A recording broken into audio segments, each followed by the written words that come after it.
À 500 mètres sous terre se trouve un laboratoire unique au monde. Ici, on mène depuis plus de 20 ans des tests sur une couche d'argile vieille de 160 millions d'années. L'Agence nationale pour la gestion des déchets radioactifs travaille ici sur un projet baptisé CIGEO. Son but, stocker les déchets radioactifs les plus dangereux produits par les centrales nucléaires françaises. Les déchets que l'on prévoit de stocker ici, ce sont tous les déchets dans notre jargon qu'on appelle de haute activité, retenez les plus dangereux, et de moyenne activité à vie longue, qui sont produits par toutes les activités nucléaires françaises autorisées à l'heure actuelle.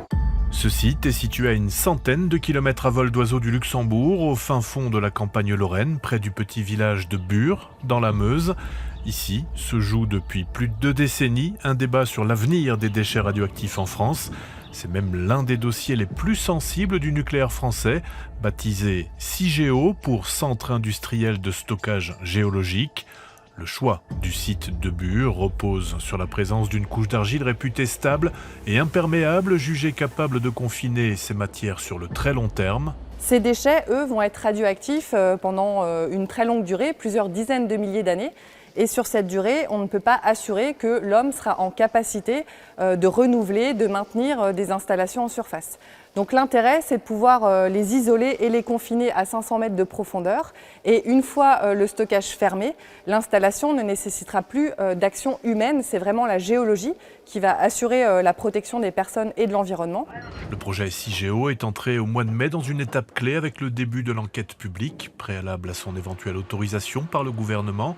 Si toutes les autorisations sont obtenues, l'ANDRA prévoit de stocker à partir de 2050 2 types de déchets, ceux dits de haute activité, les plus radioactifs, coulés dans du verre. Ce sont des déchets ultimes qu'on ne sait ni valoriser ni détruire. Et donc ces déchets sont incorporés à cette matrice de verre et coulés dans des colis en inox. Il y aura à terme 55 000 colis de déchets de haute activité pour un volume de 10 000 mètres cubes. C'est l'équivalent de 4 piscines olympiques. Chacun de ces colis pèse environ 2 tonnes mais ne contient que 70 kg de déchets, le reste étant composé de 400 kg de verre et le conteneur en acier pèse à lui seul 1,5 tonne. Ces colis seront placés dans des alvéoles, de longs tunnels comme celui-ci. Les autres déchets sont ceux dits de moyenne activité à vie longue. Leur durée de radioactivité avoisine les 100 000 ans. Donc là, vous avez un prototype de colis pour les déchets de moyenne activité à vie longue.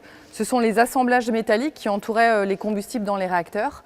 Donc pour les déchets de moyenne activité à vie longue, ils seront placés dans des containers en béton qui seront ensuite empilés dans des galeries de stockage à 500 mètres de profondeur. Mais les premières barrières, les colis eux-mêmes et leurs sarcophages d'acier et de béton ont une durée de vie limitée dans le temps. L'ANDRA compte ensuite sur l'étanchéité de la couche d'argile.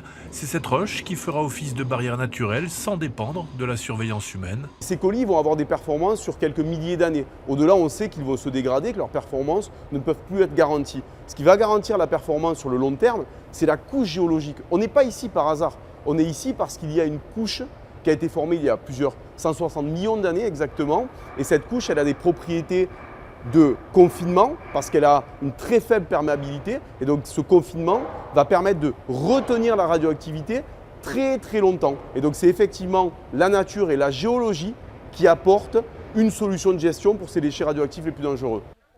Mais cet optimisme n'est pas partagé par les nombreux opposants au projet CIGEO.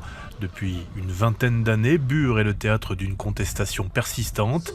Associations locales, collectifs militants et organisations environnementales dénoncent un projet irréversible, pointant les incertitudes scientifiques, les risques d'incidents et l'absence de solution si un problème survenait après la fermeture du site, mais aussi le prix exorbitant du projet, plus de 33 milliards d'euros. C'est assez symptomatique de la fuite en avant, c'est-à-dire que plus on investit des milliards dans l'industrie nucléaire, plus évidemment on n'investit pas dans les énergies renouvelables et ensuite on nous explique que puisque les énergies renouvelables ne sont pas assez développées, alors du coup il faut continuer coûte que coûte le nucléaire. C'est le projet prométhéen par excellence, c'est-à-dire c'est l'idée qu'on va tout dominer, on sait tout, on est supérieur à tout, on a la capacité technique et l'intelligence de tout gérer, alors qu'en fait ce qu'on fait c'est qu'on enfouit. Donc en fait on fait en sorte que les conséquences néfastes du nucléaire ne se voient pas.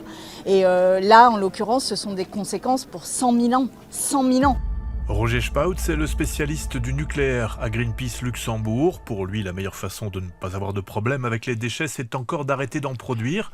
S'il reconnaît que Bure est trop loin pour mettre en danger le Grand-Duché, il souligne tout de même le risque que représente le transport des colis. Il y aura des milliers de transports qui doivent avoir lieu entre La Hague pour venir à Bure pour transporter les déchets. Et on ne peut pas exclure qu'il y aurait à un moment un accident avec un transport où il y aurait dégagement de la radioactivité. Greenpeace plaide pour des solutions réversibles comme le stockage en subsurface ou des recherches sur la transmutation, c'est-à-dire une réduction de la radioactivité.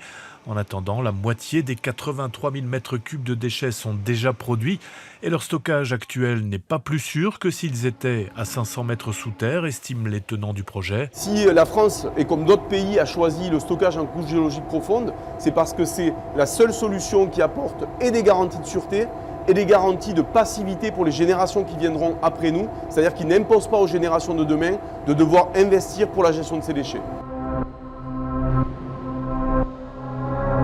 Le projet de Bure divise toujours. Pour ses défenseurs, il s'agit d'une nécessité pour assurer la transition énergétique.